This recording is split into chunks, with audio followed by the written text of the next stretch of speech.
안녕하세요. 사연을 부탁해입니다. 오늘의 사연을 소개하겠습니다. 처음 시댁에 인사를 드리러 갔던 날, 시어머님이 제게 다짜고짜 말을 했어요. 우리 그냥 편하게 딸처럼 지내자. 라고 말이죠. 그때 당시에는 그 말이 어찌나 부담스럽게 느껴졌는지 모른답니다. 시댁에 인사를 드리고 난 뒤 결혼한 친구에게 물었어요. 저기, 오늘 예비 시댁에 인사드리고 왔는데, 나한테 편하게 딸처럼 지내자고 하더라고. 근데 그 말이 참 부담스럽게 느껴지는 거 있지. 당연하지. 그게 무지 부담스러운 말이야. 결혼 전 우리 시어머니도 그 말을 입에 달고 살았다니까. 근데 완전 이중인격자야. 말만 딸 같은 며느리라고 하면서 시누이랑 나랑 대하는 태도가 완전 달라. 내가 니네 밥 차리고 설거지하고 그러다가 시누이한테 과일 한번 깎으라고 했더니 나한테 뭐라고 했는 줄 아니? 뭐라고 했는데? 참내 내가 어이가 없었어. 말이 안 나오네. 친구가 잔뜩 흥분한 채 물을 벌컥벌컥 들이키다가는 다시 말을 이어갔어요. 나한테 막 확 커지내면서 이왕 한 거 네가 하면 좋잖니? 그걸 굳이 네 시누이한테 시켜야 속이 시원하냐? 너도 속이 참 밴댕이 소갈딱지만도 못하구나 라고 하는 거 있지? 어찌나 기가 막히던지 숨이 턱 하고 막히더라니까. 그래서 넌 그냥 참고만 있었어? 너도 알다시피 내가 그런 걸 그냥 참고 넘길 사람이 아니잖아? 그때부터 나도 이성을 잃었지. 뭐? 이성을 잃다니? 어떻게 했는데? 그냥 완전 다 뒤집어 엎어버렸지 뭐. 이렇게 말이야. 가만 보면 어머님은 참 이중인격자인 것 같아요. 저한테 맨날 딸 같은 며느리라고 하잖아요. 그럼 저도 앞으로 아가씨처럼 손 하나 까딱 안 하고 있을게요. 딸 같은 며느리가 이래서 좋은 거구나. 라고 하면서 시댁 거실 바닥에 그냥 널브러져 버렸지 뭐. 그랬더니 시어머니가 막 소리 지르고 그러길래 나도 같이 막 소리 지르고 나와버렸어. 뭐라고 소리 질렀는데? 나도 우리 집에서는 귀한 딸이라고 어머님 딸 자식만 귀한 자식인 줄 아냐고. 나중에 아가씨 결혼하면 똑같은 대우 받았으면 좋겠다고 했지. 진짜 그랬단 말이야? 너도 참 대단하다. 내가 대단한 게 아니라 나도 많이 참다 참다 그런 거야. 그동안 진짜 말도 못하게 날 부려먹었거든. 결국 그날 이후에 남편까지 시댁에 발길을 뚝 끊었더니 시어머니가 조금씩 꼬리를 내리더라고. 나랑 화해하고 싶다고 그러면서 미안하다고 하는데 난 아직 화가 덜 풀렸어. 그날 나간데 시어머니가 나한테 쿠션까지 집어 던졌거든. 뭐? 쿠션까지? 결혼식 날 니네 시어머니 봤을 때는 안 그래 보이던데. 그니깐 이중인격자라는 거야. 아주 악독 시어머니라니까. 요즘 내가 시댁에 안 가니까 혼자 제사 음식부터 이것저것 차리느라고 난리도 아닌가 보더라고. 작년 명절에는 얼마나 웃겼는지 아냐? 시누이가 음식하는 사진까지 찍어서는 시어머니가 나한테 문자로 보내온 거 있지? 그걸 왜 보내는 건데? 앞으로는 너만 일 시키고 그런 일 없을 테니까 그만 풀고 살자 그러더라고.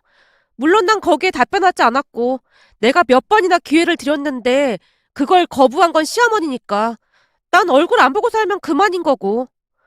요즘도 그런 시어머니가 있구나. 말도 마. 요즘도 그런 시어머니들이 한둘이 아니야. 그니까 너도 정신 바짝 차려. 딸 같은 며느리 같은 소리 하고 있네. 며느리는 그냥 며느리일 뿐 절대 딸이 될 수가 없는 거야. 암튼 너도 정신 바짝 차리고 낌새가 이상하면 절대 결혼하지 마라. 친구가 제게 몇 번이나 강조해서 말하고 있었어요. 그 말에 제가 잔뜩 겁을 먹을 수밖에 없었는데요. 결혼 전 친구들에게 들은 시어머니의 존재는 참으로 대단하기만 했거든요. 참 기가 막혔던 것이 친구들 중 괜찮은 시어머니가 있다는 말을 단 한 번도 들은 적이 없었습니다. 결국 저는 잠시 잠깐 결혼에 대해 고민을 하기도 했는데요. 어느 날 할머니께 시어머님의 사진을 보여드리며 제가 물었어요. 할머니, 예비 시어머니가 나한테 딸 같은 며느리가 되자고 하는데 친구들 말로는 그 말이 엄청 무서운 말이래. 완전 시집살이 시킬 것 같다고 하거든? 근데 할머니가 봐도 그런 사람 같아 보여? 내가 몇 번 만나봤는데 그런 사람 같아 보이진 않았거든? 이 사람이 네 예비 시어머니 짤이야? 응. 아무래도 할머니가 사람 보는 눈이 제일 정확하니까 잘 좀 봐줘봐. 제 말에 할머니가 한동안 사진을 뚫어져라 바라보다가는 입을 열었습니다. 괜찮어. 나쁜 사람 같아 보이진 않어. 사람이 눈이 아주 선한 게 딱 봐도 좋은 사람 같아 보이는구만. 진짜? 그럼 괜찮을까? 거기다 정훈이 성품만 봐도 알겠구만. 무슨 걱정이 그리도 많어. 정훈이가 영 아니었음. 이 할미가 진즉에 반대했겠지. 그렇네. 그럼 진짜 괜찮은 거지? 제가 기쁜 목소리로 물었는데 할머니가 한 가지를 더 당부했어요. 민니야, 생판 나무로 살던 사람들이 가족이 된다는 게 절대 쉬운 일이 아니다. 살면서 서로 맞춰가야 하는 부분도 많다는 말이야. 생각해봐라. 네 엄마랑 나도 처음에는 무진장 안 맞았어. 할머니랑 엄마가? 지금은 엄청 사이 좋잖아. 너도 네 엄마가 말수 적은 건 잘 알잖니? 처음에는 그게 어찌나 답답하던지 속이 터지더구나. 근데 어느 날은 혼자 곰곰이 생각해보니 말 많아서 이 말 저 말 하고 다니는 사람보다는 훨씬 낫다는 생각이 들더라 그 말이야. 네 엄마의 가장 큰 장점 중에 하나가 남의 말을 절대 하고 다니지 않는 거잖니? 하긴 그렇지. 엄마가 입이 무거워도 너무 무겁긴 하지. 그 무거운 게 가벼운 것보다 낫다는 말이야. 말이 많아서 좋을 게 하나도 없거든. 그러면서 조금씩 네 엄마를 이해하려고 노력했다. 물론 이게 나만 노력한다고 해서 될 일이 아니야. 네 엄마도 억지로 나한테 말도 붙이려고 노력하고 그러다 보니 이제는 딸보다 더 편한 사이가 되긴 했어. 이제는 서로 눈빛만 봐도 다 알 정도거든. 한마디로 고부간에도 한쪽만 잘해서 될 게 아니라 서로 잘해야 하는 거야. 그러면서 조금씩 진짜 가족이 되어가는 거지. 할머니의 말씀에 제가 고개를 끄덕이고 있었는데요. 할머니는 남친뿐만 아니라 예비 시어머니 또한 괜찮은 사람 같아 보인다고 했습니다. 그 뒤 우리는 상견례를 하게 되었어요. 양가 가족들이 긴장한 기색이 역력했는데요. 예비 시어머님이 우리 부모님께 제 칭찬을 어찌나 많이 해주셨는지 모르겠습니다. 우리 예비 며느리가 어찌나 예쁘고 바르게 잘 컸는지 두 분께 감사한 마음뿐입니다. 그에 비해 우리 아들이 부족한 게 많아서 정말 죄송합니다. 아닙니다. 무슨 그런 말씀을요. 우리 예비 사이야말로 저희 집에서 인기가 하늘을 찌르는걸요. 아주 듬직한 사이가 들어와서 저희도 그저 감사할 뿐입니다. 라며 엄마와 예비 시어머님이 칭찬을 하느라 여념이 없어 보였어요. 그것뿐만이 아니라 시어머님이 말씀하시기를 저희가 가지고 있는 집이 하나 있는데 그렇게 큰 집은 아닙니다만 거기서 시작하게 하면 어떨까 합니다. 혼수도 크게 준비할 것도 없습니다. 라며 혼수도 일체 준비하지 말라는 말까지 했습니다. 그 말은 진심 같아 보였는데요. 그냥 한눈에 봐도 시부모님의 성품이 그대로 보였다고 해야 할까요? 암튼 상견례 자리에서 웃음이 끊이지 않을 정도로 정말 좋은 분위기 속에서 상견례를 마쳤답니다. 결혼 준비를 하는 동안에도 시어머님은 어떠한 상관도 하지 않았고 모든 것을 우리가 알아서 하라는 말만을 할 뿐이었어요. 그런 시부모님께 죄송한 마음이 들어 부모님이 예단비를 준비해서 보내주셨지만 시부모님이 그 돈을 제게 고스란히 돌려주셨어요. 우린 마음만으로도 참 감사하니까 살면서 필요할 때 쓰도록 해. 결혼하게 되면 비상금 같은 것도 있어야 하거든. 결혼해도 할머님 용돈도 자주 챙겨드리고 그래야 한다.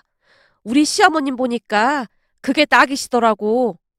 라며 시어머님이 활짝 웃으셨어요. 그런 시어머님의 행동에 반할 수밖에 없었고요. 그 뒤 우리는 결혼을 해서 지금까지 잘 살고 있습니다. 결혼 후 2년 동안 임신이 되지 않았지만 시부모님은 그것에 대한 어떠한 이야기도 하지 않았습니다. 오히려 우리 친정에서 걱정을 할 정도였거든요. 어느 날은 제가 시어머님께 먼저 말을 꺼냈어요. 어머님, 그이랑 저랑 별다른 이상은 없다고 하니까 너무 걱정은 하지 마세요. 뭘 말하는 거니? 병원이라니? 니들 어디가 안 좋은 거니? 아니, 그런 게 아니라 아직 임신 소식이 없어서 걱정하실까 봐 말씀드렸어요. 내가 그걸 왜 걱정하겠니? 그런 건 니들이 알아서 하는 건데. 그럼 어머님은 손주 생각 안 하신 거예요? 우리가 키울 것도 아니고 니들이 키워야 하는 건데 우리가 왈가왈부할 게 뭐가 있어. 니들이 다 알아서 하겠지. 그러니 너무 스트레스 받고 그러지 마라. 그냥 잘 먹고 맘 편히 갖고 살아. 우린 걱정하지 말고. 시어머님의 말에 다시 한번 감동을 받을 수밖에 없었답니다. 물론 그 이야기를 하고 몇 달 뒤 제가 임신이 되긴 했는데요. 그 모든 것이 시어머님의 그런 마음 때문에 그랬던 게 아닌가 싶을 정도였어요. 우리 시부모님은 이토록 좋은 분들입니다. 그리고 그런 시부모님을 그대로 빼닮은 남편과 시누이도 정말 좋은 사람들이고요. 시누이도 어찌나 예의가 바르고 착한 사람인지 보고 있노라면 이렇게 착한 시누이가 누구와 결혼하게 될지 모르겠지만 그 사람은 완전 복받은 사람이다라는 생각마저 들 정도였습니다. 그러던 어느 날 시누이가 남자친구를 소개한다며 들떠서 말했어요. 그 말에 가족들 모두 잔뜩 기대를 하고 기다리고 있었고요. 하지만 시누이의 남친은 어딘지 모르게 조금은 어두워 보이는 그런 사람이었습니다. 그냥 딱 봐도 시누이와는 많이 달라 보였다고 해야 할까요? 시누이가 좋다고 하니 다들 별말은 하지 않았지만 시부모님도 딱히 마음에 들어하는 표정은 아니었습니다. 시부모님이 저를 마음에 들어했던 이유 중 하나가 그냥 밝고 맑아서라고 했을 정도였으니까요. 그런데 그런 이미지와는 정반대의 사람을 데리고 왔으니 가족들 모두가 놀랄 수밖에요. 시누이 남친이 돌아간 뒤 가족들의 표정이 좋지 않은 것을 느꼈던 것인지 시누이가 가족들을 설득했습니다. 저 사람이 워낙 가부장적인 가정에서 자라다 보니 지나치게 예의를 차리는 부분이 있어. 약간 사교성이 떨어지긴 하는데 착하고 괜찮은 사람이야. 그러니까 다들 조금씩만 이해해줬으면 좋겠어. 가부장적이라고 하면 막 시집살이 시키고 힘들게 하고 그러는 거 아니야? 그런 집이랑 우리 집은 영 맞지가 않을 것 같은데. 조금 그렇긴 한데 중간에서 잘하겠다고 했으니까 너무 걱정하지 마. 나한테는 정말 잘하는 사람이거든. 신우이가 계속해서 가족들을 설득하고 있었습니다. 저 또한 남자에 비해 신우이가 너무 아깝다라고 생각하고 있었는데요. 우리 신우이는 교사로 근무 중인데다가 성격도 너무너무 좋은 사람이거든요. 그런데 굳이 그런 사람과 결혼을 해야 하나 하는 생각만 들었습니다. 아마도 가족들 모두가 저와 같은 생각이지 않았나 싶네요. 다만 다들 내색을 하지 못하고 있을 뿐이었어요. 그렇게 몇 달 뒤 신우이의 상견례 날짜가 확정되었고 시부모님이 우리도 같이 나가야 할 것 같다고 말했습니다. 상대방도 가족들이 다 같이 나온다고 하면서 말이죠. 그렇게 신우이 상견례 날이 되었고 남편과 저는 나름 신경을 써서 옷을 차려입고 조금 일찍 상견례 장소로 가서는 시부모님과 시누이를 기다리고 있었습니다. 그리고는 다 같이 상견례 장소로 들어갔는데요. 약속한 시간이 15분이나 지났음에도 불구하고 시누이의 예비 시댁 가족들이 오지 않고 있었어요. 그 모습에 시누이가 당황한 채 안절부절 못하고 있었는데요. 상견례가 중요한 자리임에도 불구하고 시간 약속을 지키지 않는다는 것 자체가 조금은 예의가 없어 보였거든요. 약속 시간이 20분쯤이 지났을 무렵 그 사람들이 상견례장으로 들어왔는데요. 늦었음에도 어떠한 사과 인사도 없이 고개만 살짝 숙인 채 자리에 앉던 시누이의 예비 시어머니가 시누이에게 나무라듯 말했어요. 우리가 어련히 알아서 잘올 텐데 넌 무슨 전화를 그렇게 해대는 거냐? 이런 자리는 원래가 남자 쪽이 조금 늦게 나오고 그러는 거야. 그게 아들 가진 권리다 그 말이야. 그 말에 우리 모두 머릿속이 멍할 정도였는데요. 요즘 세상에도 그런 생각을 가지고 있는 사람들이 있다는 사실에 큰 충격을 받을 수밖에 없었습니다. 거기다 상대방 가족들의 표정이 한결같았는데요. 다들 굳은 표정으로 앉아있을 뿐이었거든요.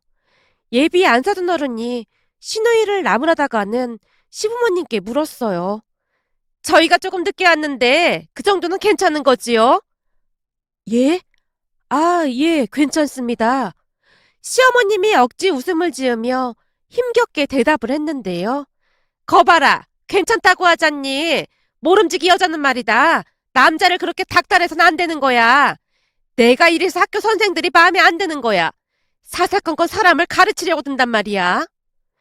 예비 안 사둔 어른이 계속해서 막말을 하고 있었지만 신우이 남친은 입을 꾹 다물고 있을 뿐이었어요.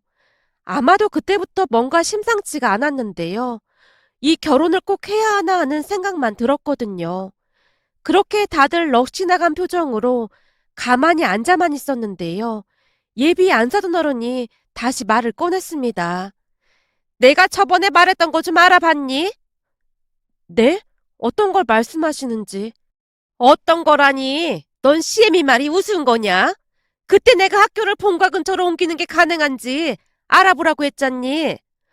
어머님, 그건 어렵다고 그날 말씀드렸잖아요.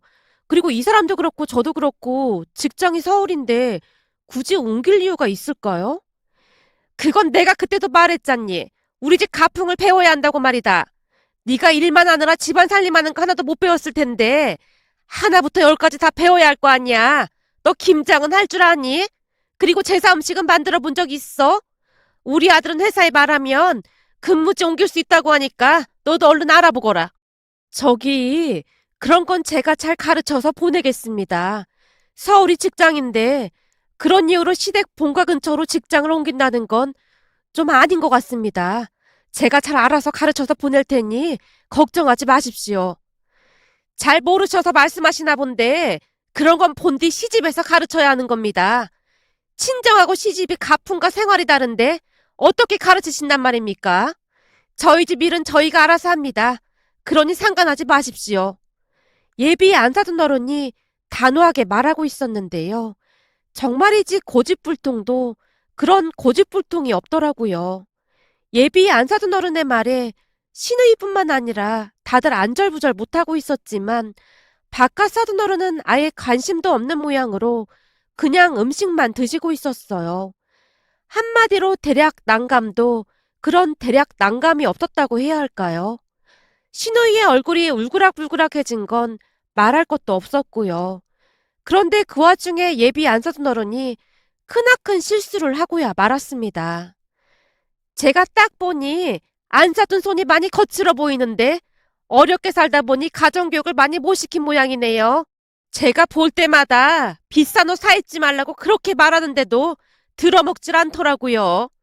그게 다 외모에 불만이 많아서 거칠해 신경 쓰는 거 아니겠습니까? 근데 안 사둔 손은 무슨 두꺼비 손 같습니다. 삶이 참 퍽퍽했던 모양입니다. 근데 딸은 손이 고와도 너무 고와 보이고요. 그 순간 제 손이 부들부들 떨리고 있었는데요. 사실 우리 시어머님 손에 화상 자국이 있었거든요. 그 부분으로 인해 시어머님은 항상 손을 가리는 습관이 있었고요. 그런데 예비 안 사돈, 아니죠. 그 아줌마가 그것을 약점이라고 생각하고는 지적을 한 것 같아 보였습니다. 그 바람에 순간 제가 주먹을 불끈 쥐었는데요. 사람이 야비해도 너무나 야비해 보였거든요. 하지만 저보다 시누이가 반박자 더 빨랐습니다. 시누이가 갑자기 자리에서 벌떡 일어났거든요. 그리고는 우리를 보며 시누이가 말했어요. 도저히 못 봐주겠네. 엄마 아빠 나 이 결혼 안 할래. 니네 이 정도밖에 안 되는 집구석이었어?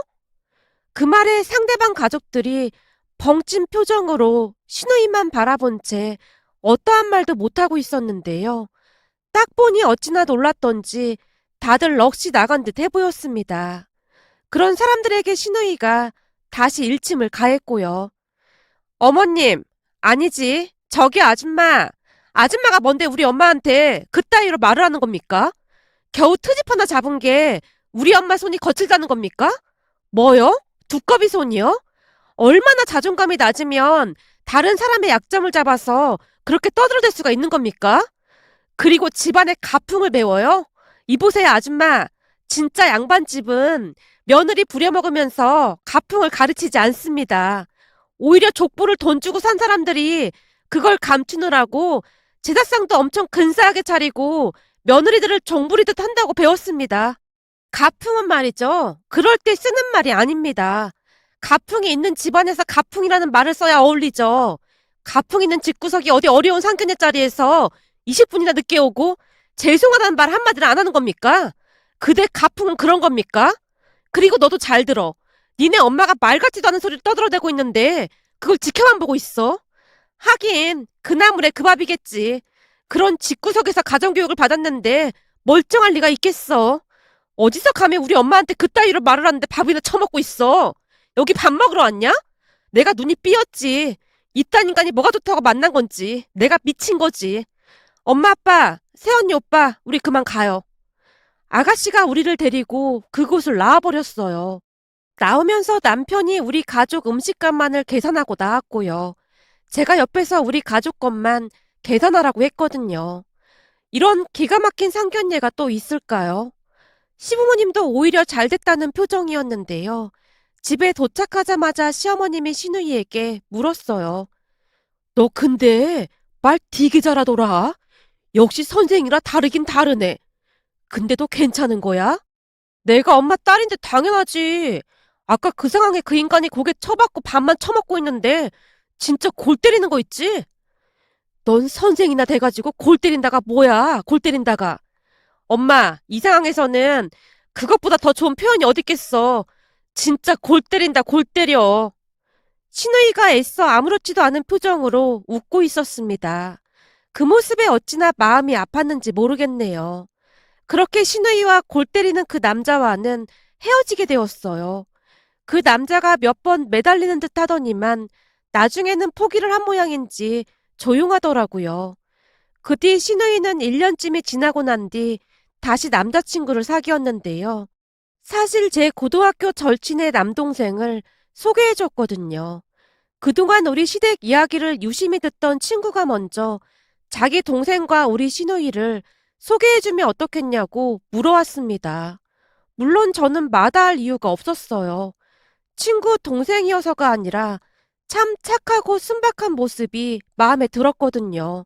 한 가지 단점이 있었다면 그동안 의대 공부만 하느라 여자친구를 사귀어 본 적이 없었다는 거였는데요. 신우이가 워낙 성격이 좋은 편이다 보니 둘이 금세 연인 사이로 발전을 했습니다. 그 모습에 친구의 부모님도 참 많이 좋아했는데요. 친구네 집도 꽤 잘 사는 편으로 부디 괜찮은 사람이 들어오길 기도하고 또 기도했다고 했으니까요. 우리 시누이가 인성도 바르고 하니 얼마나 마음에 들었겠습니까? 결국 둘은 만난 지 1년 만에 결혼식을 올렸답니다. 사실 제 친구 부모님과 우리 부모님도 잘 아는 사이였기에 시부모님까지 6분이서 자주 여행도 다니고 그러고 계신답니다. 세상에 이런 인연이 또 있을까 싶어서 그저 신기할 뿐이랍니다. 그렇잖아요. 절친인 친구와 사돈이 된 것도 신기할 뿐인데 부모님들끼리도 잘 지내고 계시니 참 신기하기만 했습니다. 그렇게 우리는 행복한 시간을 보내고 있었습니다. 그러던 어느 날 신우이가 제게 기가 막히다는 듯이 말을 꺼냈는데요. 언니, 그때 그 골 때리는 집 말이에요. 골 때리는 집이요? 왜 그때 상견례장에서 미친 소리 하던 그 사람들이요? 아, 그 사람들이요? 근데 그 사람들 얘기는 갑자기 왜 꺼내는 거예요? 아니, 우연히 마트에서 걔를 마주쳤거든요. 근데 제가 결혼했다는 얘기를 듣더니 많이 놀라는 눈치더라고요. 그리고서는 제 뒷조사를 했던 모양인데요. 남편이 의사인 거 알았는지 걔네 엄마가 저한테 문자를 보냈더라고요. 문자요? 미친 거 아니에요? 뭐라고 보냈는데요? 그니깐요. 완전 미친 것 같아요. 문자 내용도 아주 기가 막혀요. 뭐 네가 그러고 간 뒤에 우리 아들은 충격받아서 지금까지 여자도 못 사귀고 있는데 너는 의사 남편 만나서 잘 살고 있더구나. 뭐 앞으로 평생 저주하면서 살 거라고 하더라고요. 네? 정신이 좀 이상한 사람 아니에요? 그걸 그냥 뒀어요? 아니죠. 그래서 저도 당장 점집에 가서 저주 부적 만들어서 똑같이 할 거라고 문자를 보냈더니 바로 전화 오길래 그냥 안 받고 차단해버렸어요. 그 뒤로는 조용하긴 해요. 근데 그 저주 부적 진짜 해야 하는 거 아닌지 모르겠어요. 신우이가 장난스레 웃고 있었습니다.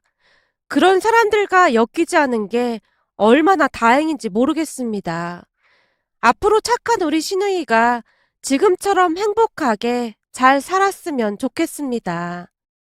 오늘의 사연은 여기까지였습니다. 즐겁게 보셨다면 구독, 좋아요 부탁드립니다. 고맙습니다.